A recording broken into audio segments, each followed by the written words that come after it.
Hello again. Again, it's Reverend Becky. I am Reverend Becky Rohkohl. I'm the Youth and Family Minister here at Unity Spiritual Center, and every once in a while they give me the mic. So one of these nights, aren't you lucky you're here on one of those nights, right? Maybe. We'll see afterwards. You can let me know. We're kind of in the middle of a book right now. I get to do chapter, guess what? 6, 7. I said it. So it's called The Practice of Groundedness. And chapter 6 is about being in deep community, and chapter 7 is about movement. These are spiritual practices that we use. So essentially, when we start with being in deep community, what the author Solberg is trying to say is that we are not meant to be alone. We're meant to be in deep community. And there's a difference between knowing someone and knowing someone. You guys know that, right? Because I know a lot of people, but do I really know a lot of people? You know, how deep do I connect? When I started my spiritual healing journey many, many years ago, we don't want to count that one, decades, right? I used to talk with people and I'd hear them and I could get a vibe for what was going on. And oftentimes I would talk to people that I called surface dwellers. It's like they live here, they live in here, and this is comfortable and they're good and they can talk the talk and they can stand in there and say what they needed to, but nobody would be willing to go deep with me. And I really needed somebody that could go deep. Somebody that could feel me, somebody that could hear me, somebody that could understand me, somebody that could connect with me on that deep level. And I found a lot of people that were here, but not too many that were here. And I found over all these decades of learning that I've kind of realized that that's where a lot of people kind of hang out, is on the surface. And what the author is asking for you with deep community is to say, find those people. It doesn't have to be a lot of people. Maybe it's 1, 2, maybe it's 3. But someone that you can have that deep community with, connect on a different level. And then chapter 7 we'll go into is talking about moving our bodies. And there's a lot of new data around how movement and mental health keep you focused, keep you going, keep you grounded. So they're relating a lot of that too. And when I first started this journey of healing and growing, there wasn't that much data on that either. So I've learned, as the system has learned and backed it up, that this is all, it comes together in these ways. So we walked through 5 chapters already on the book. If you didn't get to see them with the other ministers, they're on YouTube. Go take a look. Reverend Stacy and Reverend Jimmy, and I think Reverend Stacy and Jimmy are the ones that have delivered them. I don't think Reverend Mirage has. But for chapter 6, we're talking about building that deep community. We need people to truly know who we are. They need to be able to see our warts and all, right? We need people like that. I was speaking earlier to one of the ladies in the audience, and I said, I have this very close friend, and I've known her for decades.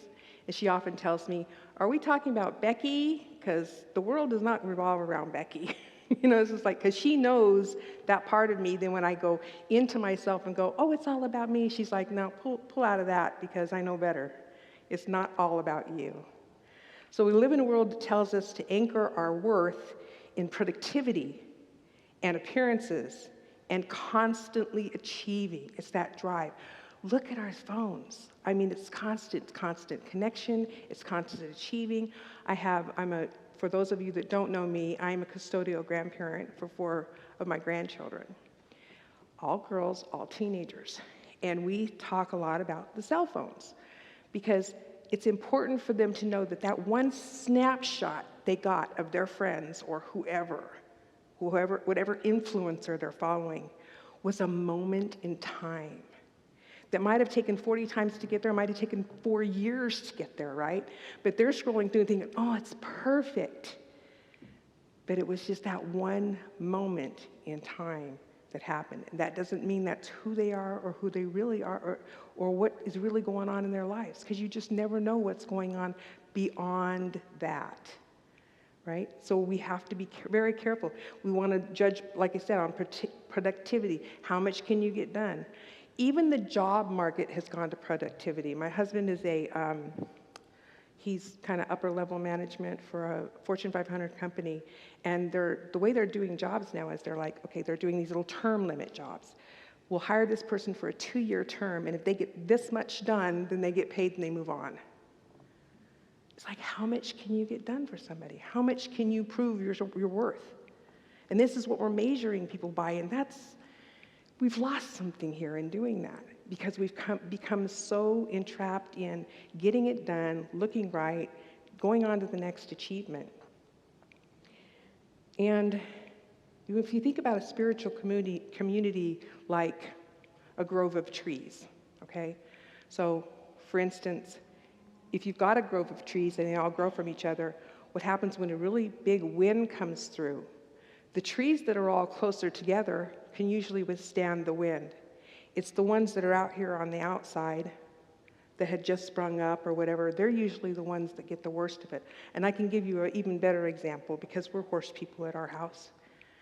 The horse that gets kicked out of the gang is the one that's not going to make it. Because the alpha horses will throw horses out for their behavior or whatever it is. But if they're out there by themselves, flying solo, they're not going to make it. They have to be part of something else, that deep community, that belonging to something else. That's one of the things that we try really hard to do here at Unity of Phoenix Spiritual Center, is create a sense of belonging, because we all belong here. This is all a part of who we are. We're all a part of each other. It's our first principle, right? We're all one. So if we're all one, who can be on the outside? We can't place anybody on the outside, because we're all one. So we want to share our strengths. We want to share that community. And a spiritual community like this is very important. So one of the things that you want to do is to be able to have a spiritual community is you want to be able to show up as who you are. Anybody ever been to a place and show up and you're like, ooh, yeah, they don't want me to be me here. Am I the only one? No, okay, good. I'm thinking I'm the only one in this room. So I have been to places that I've showed up and I'm like, yeah, they want a different face on when I walk through this door. Because if I came in as me, they'd be like, ooh, who's the stranger in the room? Heck, it's like that in my own family. I'm not talking about my immediate family with the kids. I'm talking about my birth family. You know, I am the black sheep. That explains a lot about me right there, right? Being the black sheep of your family. Because they don't want me to show up as me. That's why I don't get invited to things. Because I bring the truth. I bring the truth principles. I bring things that are outside. But so I want to be in places that I can show up as I am. Like here, I can show up as who I am. I can be myself. And maybe I'm not everybody's cup of tea. Maybe you're not either. But there are people here that love me deeply, and I know it. And not just family members by blood. I know that I'm loved. And I appreciate that for being me. Weird as I am sometimes, I can still be me. So we want to be in a place where we can give and receive support. Anybody ever had people in life that just keep taking the support, instead of giving it back? You can get exhausting, and you run out sooner or later, because they keep wanting to take, and you run out of things to give, because your tank runs dry because you're just trying to give. That is, well, in reality, the cycle of codependency, right? I've been in those 12-step rooms plenty of times. You know, hi, my name's Becky, and I'm an adult child of alcoholics. It's the same thing. Or I'm a codependent, you know, because I give and I give and I give, and I don't get anything back. I want to be in a place where what I give out, I give back. Maybe it's not in the same measure on the same day. You can't expect that. But have it be reciprocal, definitely. In a place where you can pray with each other, not for each other. I want you to hear that, right? I can pray for you, or I can pray with you. Do you feel the difference in the energy? I'm going to pray for you. If somebody says, I'm going to pray for you, or somebody says, Let me pray with you. This is what our chaplains do, right, Kay? Let me pray with you. Because it's being with you in that community, in that deep community, that makes that belonging and keeps us connected. So Solberg reminds us that isolation erodes our groundedness. Haven't we learned this with COVID? I mean, this has been the past how many years? It feels like 10, 20. Isolation has been really knocking on everybody's door. And it takes away our self-centered self. It takes away our groundedness. It takes away and eats away from who we are. Again, you can't plant one plant way out here all by itself, or one horse way out here, or one tree way out here, and then have the rest of it over here and hope that that one's going to make it. It's being part of that community. We want to be in that and connected to it. So deep community provides truth-telling, even when it's not fun. Anybody ever tell you the truth and you went, oh man, that hit hard? But I took it. I get it all the time. I have some really powerful friends that just say it. They're not mad or they're not judgy when they do. They're just like, hey, Becky, are you listening? And I'm like, yeah, something else to work on. Thank you. I'll put it on my list of things to take care of while I'm doing it, right? Deep community provides emotional regulation. They call you on your emotions. Hey. And it's not just that. They support you in those emotions as well. That's what the community's for. They help you through what you're going through, support you in it in many, many different ways. And they give you perspectives during stress and success. So my very best friend tells me, when I get really excited about something that really happened, for instance, I got this job, and I was so excited because I used to attend here many years ago, and I just recently came back. I've only been back here 6 months, just over 6 months. Yay, me! But I was excited. I go, wow, it has been 6 months. But I was like so excited when I was offered the job, and I called her. And I said, yay! And she said, put some of that in your pocket. And I said, oh, you have to tell me this every time. Because some of that joy needs to get put away, because when you get there and you start living in the reality, there's going to be times when there's not that much joy. And believe it or not, even being a minister, there are times when there's not that. There's some things that come up, and you go, oh, that wasn't fun. You know? And then I pull that out of my pocket, and I go, hey, it's a joy to be here. I'm in my community. I'm back where I belong. So in my... What's I going to say here? I completely lost that one. So one of the things that I've learned along the way is that some people are worth being in community with, and some people are better to not be in community with me. They have their community, and sometimes I have to step out of their community because it's not a community that supports who I am. And that's okay, because they're where they are. And at one point, guess what? I was there too. At one point, I couldn't support the me that is here now. Sounds weird, doesn't it? But it's true. Because if you'd have looked at me 10, 15, 20 years ago in community, I would have shown up different than I do now. So my community has changed, along with so have I changed. So from Unity's perspective, you look at it like this. One presence, one power, many expressions. We're in community, but we all express differently. And that's what we are. That's who we are. And that's the best of who we are. That Spirit is revealed through relationships. I can sit home all day long and think I'm getting everything right, but if I don't put it in play with somebody else, how do I know? How do I know that it's going to work? How do I know that it's going to be real? How do I know when I don't step into that moment that I go, oh, well, maybe this should be different. Maybe this feels different here. Because I have to put it in relationship with someone else. And belonging stabilizes our consciousness. When you are part of something else, you feel more stable. You feel good, and you feel able to be yourself when you're in the right community, when you're in that deep community. And like I said, we can't expect that a room full of 400 people is going to be, all of them are going to be our community. But we can find a handful of people inside that room that are in our community. And through the unity lens, they say that interdependence reflects spiritual maturity. So doing this shows that you're spiritually mature, or maturing in your spirituality. Because I don't know about you guys, but I'm a work in progress. I can say this now, and 10 years from now, I may be saying, oh, I learned better. Here I am. This is what I'm doing. Because I know that every day I'm going to show up and I'm going to keep working on myself and I'm going to keep growing. And we're not meant to awaken up to the spirituality alone. One of the things I learned in 12 Steps a long time ago is you have to do the work for yourself. You just don't have to do it by yourself. Those are two different things. I can't make somebody do their work or change their lives, but I can stand by and help them when they decide to do it. I can be a part of their growth, and I can share my experience, strength, and hope with them. And I can show that, you know what?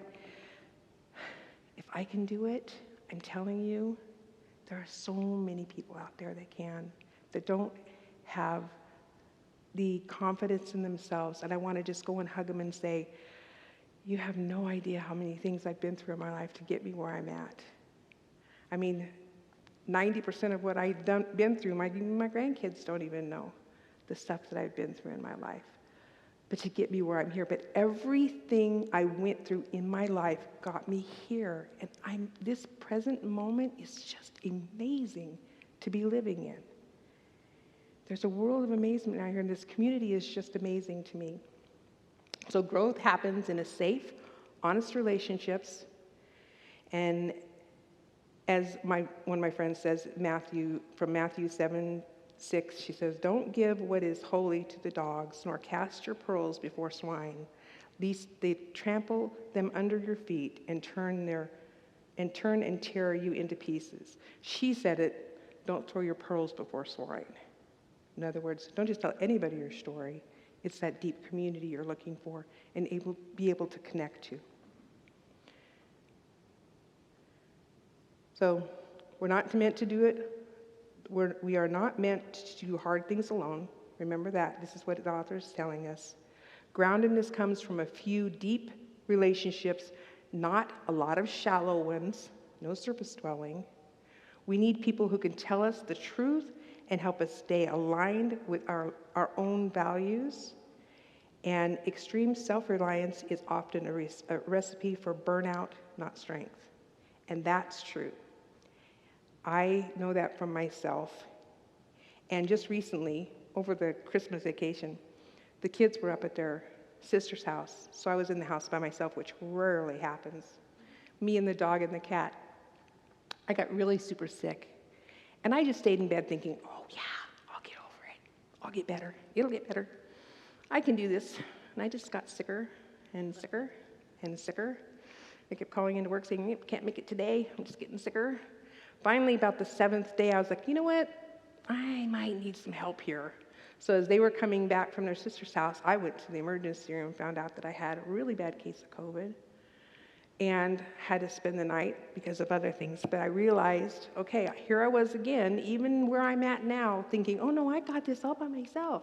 I didn't call friends for help. I didn't ask for prayer. I was just like, oh, I'll just lay here and I'll get better. It'll be fine. I'll drink a lot of water and eat some soup, and I'll be okay. But it didn't happen like that. I had to reach out. So we're not meant to do them alone, and extreme self-reliance is often a recipe for burnout. So that's chapter 6. Then we're going to move into chapter 7. And I think it's no coincidence that I got these two chapters, the reminder about community and the reminder about movement. Because just recently I hurt myself really bad too. And I'm just like, no, you have to keep moving. Moving our body grounds us. Movement. And I'm not saying run out and run a marathon or do the triathlon or do the Ironman. That's not what they're talking about in this book. They're talking about just keeping yourself moving. So I learned a lot about this years ago when I was quickly immersed in a family emergency that brought me into the mental health fields. I wasn't actually learning how to be in mental health fields. I actually was working with NAMI. I needed help and assistance, and the closest assistance I had from a mental health facility was more than 2 hours away. And I needed someone to help me with family members that were struggling really bad. It was quite devastating, and so I decided, you know what, I'm going to see what I can do about getting this organization closer. So I found a couple of people, a couple of friends. We quickly became friends. And through the National Alliance on Mental Illness, I took so many classes and everything, and I realized that movement is a big part of mental health. And if you don't believe it for sure, think about this. Oftentimes, especially when the teenagers, and I'm not pointing fingers at them because I know adults do this too, do this on their phones. They're down in their feelings, their head's down, their whole body's hunched over. You see that, right? The hunched over, all that, this right here. That's being down in our emotions. Because when you do this, bring your shoulders back and your chin up, you physically and emotionally can't stay in that emotion anymore. Try it. It actually works. And there's science that backs it. That once we start shifting how we are, and shifting our emotion, shifting even just our body moving, that it will change, the chemistry changes all throughout us. So movement has a multitude of benefits, and it's helping us stay grounded. It's just one of them. And in fact, in 2024, there was a review of the Psychiatric Mental Health Journal reports that says exercises reduces symptoms of anxiety, depression, improves the mood, supports cognitive function throughout the better body flow, and increases brain-deprived neurotrophic factor, which is BDNF. That's scientific enough for you. It reduces inflammation and oxidative stress, and that's just one of the thousands of reports that are out there that we've got to get moving.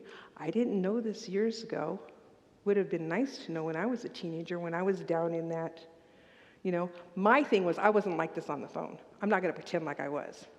I was in my bed with my record player going, my CB radio. Does anybody have a CB besides me? Nobody's raising their hand. Okay, good. Finally, I was like, wait a minute, was I the only one, record breaker? Calling my best friend from the long distance on the CB radio, because we didn't have cell phones in our bedrooms. I didn't even have a phone in my bedroom, and the only phone we had a long cord, and we had to walk around the corner at the house. But anyway, I digress. So I had that same thing. I was all curled up in a thing, and I knew, but nobody had the experience or the understanding that if I got up and I moved, I could actually change the chemistry in my body. And then it would help me be not only grounded and present, but feel more alive, feel more connected to what's going on in my life. So in his book, he talks about that stress lives in the body. And a few years ago, I read a book called, what was the name of it? The Body. Oh my gosh, where did I put it down? I didn't put it. The Body Keeps Score. Has anybody read that? It's a good book.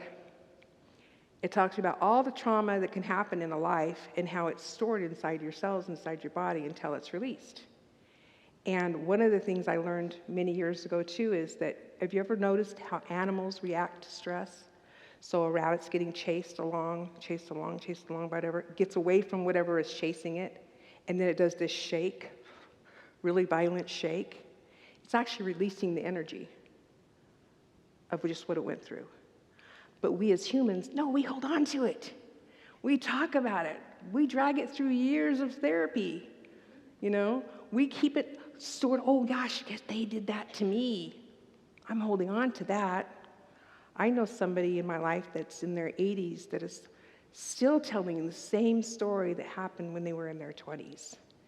And it's the exact same words all the time. And it's so traumatic. And you're like, are you going to let this go? I can't imagine what it's done to her body over all the last 60-something years. But there it is, because it's so important for them to not let go of it and to not move on from it. They have that stored inside there and they won't let it go. So they talk about that regular movement improves your focus, your mind, and your resilience. It helps your nervous system as well as your mood. So what kind of movement? Do I have to do jumping jacks? Do I have to run triathlons? Do I have to do Ironman? No. The author talks about walking, stretching, gardening, cleaning, general exercise, just movement. Is there anybody in here that has a job that sits all day? Yeah, these sedentary jobs. We've got this anymore now. Most jobs are where you sit on your rear and work. My husband has a standing desk now because he doesn't want to have to sit, but he's still standing in the same spot. You know, IT, you're still standing in the same spot. But moving away from that. He says, even if you take, like for instance, I set a timer on my phone. Every hour, it gives me a little ding. On that little ding, I walk out, I walk around the building, I walk back, and I start again. That's movement. Any kind of movement helps, as long as we keep moving. So make it a part of your job to over-exaggerate your movement. Say you have to go to the printer. Go to the printer. Show a little joy, a little pep in your step when you go to the printer. Stop and say hi to somebody around the way. Hey, how's it going? Haven't seen you today. You know? Do anything that over-exaggerates what you just normally do. Walk into the kitchen, you're cooking dinner. I love this. Turn on the music and cook dinner. Man, you get the right music going. You can be dancing around the kitchen island, doing all kinds of fun stuff. And even the food tastes better, I think. Food cooked with joy always tastes better, right? So any little thing can help. So any type of exercise, regular routines, especially stretching, even yoga, chair yoga. Do you know that I've seen, even if people are like, oh, I can't do that, can't do this. I saw this program, and of course I do scroll. I saw this program where this girl lost 100 pounds by sitting and dancing. Just like, chair yoga, sitting and dancing. She's got the ragtime music going, and she just, bum, bum, bum, bum, and you can see her body over the time shrinking down. You're like, and she never even, because she couldn't at the time, she was so heavy that moving around would have hurt her joints. So she started in a chair before she could get up out of the chair. Can you imagine just how good that felt, the chemicals running around inside her brain and how good that felt? So schedule these workouts, prioritize them, even if it's 5 or 10 minutes, even if it is that walk, even if it is when that bell goes off to take 3 breaths, stand up and stretch. Stretch your body. And take 3 long breaths, something different, put some kind of movement in, and it will help balance that out. So the body is a sacred vessel, the author says, of awareness. And movements returns us to right now. Because when you're in movement, when you're running, you can't be thinking about yesterday. When you're exercising, and when you do, I should say you can be thinking about yesterday. But when you do, guess what happens? A lot of times you hurt yourself. I know I do. If I'm too busy thinking about something else while I'm trying to move around, I ran into walls. I was in here 2 weeks and I broke 2 toes. Tell me what that was about. I was so busy thinking about my job and getting my house set up and getting these kids registered for school that I was so far out in my head that I wasn't even paying attention to where I was setting the furniture in the house, ran into walls, 2 weeks separate from each other, broke 2 separate toes. Well, it wasn't in my body. I wasn't grounded, for sure. And this is recently. So, and stillness and motion work together. Being connected and motion. This is how Tai Chi works. Does anybody do Tai Chi? Yeah, one of the best ones, right? Tai Chi is because you have that stillness and the movement at the same time and practice. So Silberg's wisdom says, small, consistent practices matters more than intensity. Being, even if it's small and consistent, it does more for your body than the intense every once in a while. One of the things that I recall, And I use this often. I don't know if anybody in here has heard it yet. There's an African proverb that says, pray and move your feet. That's our fifth principle. You know, we've gone through all the principles to get where we're at, but the last one says what? It's not enough to know it. It's just like the 12 step. It's not enough to know this practice. We have to put it into practice. We have to actually move our feet and do the work that needs to be done. So move your body to ground your mind. This is what he says are the 5 points. You can't think your way out of stress. Have we ever tried? I have. Oh, I'll just let go of this stress. I'll just keep thinking about it more. Doesn't work. The body's the fastest way back to the present moment. And I know this for a fact because when I first started ministering and standing in front of all you guys, it's like I asked one of the other ministers, what happens when I get to a point where if I start to cry or something, how do I bring myself back into my space? She said, bite your cheek.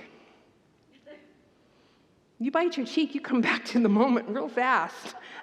Even in the middle of a tear or whatever, you come back to the moment. So it is one of the ones that will bring you back real fast. Regular movement matters more than intense movement, and grounding movement does not need to be extreme to be effective. So he reminds us that something that is also Unity's wisdom is that the wisdom is not just mental, it's embodied. We have to embody it. So in summary for the chapters, this is what he's saying. Movement has historically been a cornerstone for health and humanity. While not cure-all, it is a vital role in physical and mental well-being, helping individuals embody and engage life more fully. To be grounded is to move, reinforcing the principles of acceptance, patience, and community. The pursuit of happiness can often feel like a daunting journey, but integrating movement into our daily lives can significantly enhance our emotional well-being. By embracing physical activity to achieve mental clarity and focus, we can cultivate a deeper sense of joy. Additionally, stabilizing a routine that includes movement supports the idea that happiness is a result of both physical and mental health, ultimately encouraging overall life experience. So as we wrap this up, it says this: deep community and regular movement keep us grounded because they stabilize our hearts, our spiritual connection, as well as our physical nervous system. Remember, when you're grounded, you're supported, and when you're not alone, practice one breath, one step, one loving connection at a time. We don't have to have it all right now, okay? And we'll come back to the affirmation that we have, if we could say it all together. As I nurture community and move with intention, I awaken groundedness, joy, and resilience. Namaste.